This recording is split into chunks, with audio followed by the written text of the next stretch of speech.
এখন মাছ মাংস আর তেলে ছাঁকা খাবারের ভিড়ে নিরামিষ সবজির উপকারিতা আমরা ভুলতে বসেছি। সপ্তাহে অন্তত একবার এইভাবে পুঁইশাক, কচু, মূলো আর ঝিঙে দিয়ে এই নিরামিষ সবজি বানিয়ে খান। তাতে আপনার স্বাদ ও স্বাস্থ্য দুই ভালো থাকবে।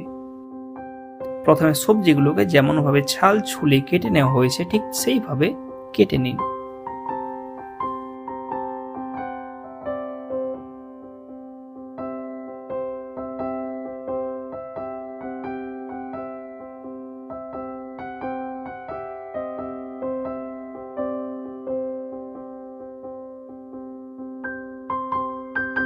এরপর জিরা, কাঁচা লঙ্কা আর আদার পেস্ট বানিয়ে ফেলুন।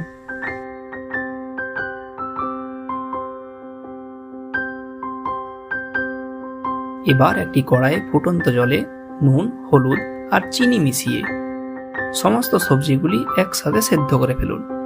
এখানে চিনি আপনি ব্যবহার নাও করতে পারেন।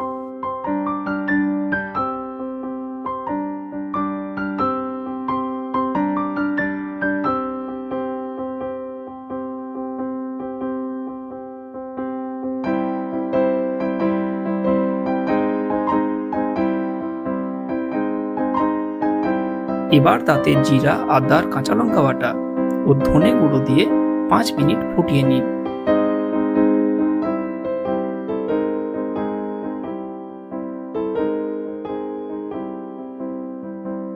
এরপর কড়াইয়ে কিছুটা তেল নিয়ে কিছু পরিমাণ বড়ি দিয়ে ভেজে ফেলুন আর ওই সেদ্ধ করা সবজি দিয়ে ছকে ফেলুন।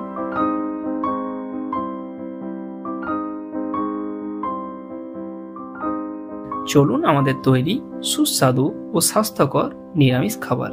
রেসিপিটি যদি ভালো লেগে থাকে তাহলে একটি লাইক করে আমাদের চ্যানেলটিকে সাবস্ক্রাইব করুন এবং আপনার প্রিয়জনদের সাথে ভিডিওটিকে শেয়ার করে তাদেরও স্বাস্থ্যের খেয়াল রাখুন।